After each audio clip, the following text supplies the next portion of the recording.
Doctors చాలా మంది కూడా ఇప్పుడు రాసే టెస్ట్లు ఫలానా డయాగ్నోస్టిక్ కంపెనీ తోటి, ఇటు మెడికల్ రెప్స్ తోటి వాళ్ళతో టైఅప్ అయ్యి ఒక పూర్తిగా పేషెంట్ ను భయపడే వాతావరణానికే తీసుకెళ్తున్నాం. ఇది ఒక మాఫియా వైద్యం వైపు. ఆయుర్వేదంలో కూడా క్యాన్సర్ కి మందు ఉంది అని చాలా సందర్భాల్లో వింటూ ఉంటాం.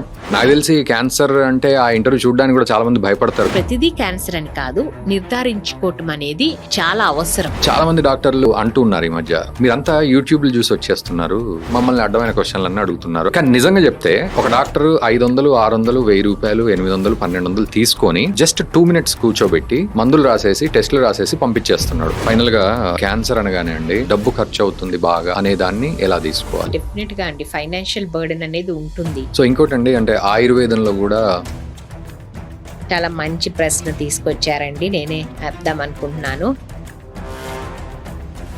Other side of the coin, governments కూడా ఎంత వరకు అవేర్నెస్ పెంచుతున్నాయి? Governments it is doing it's.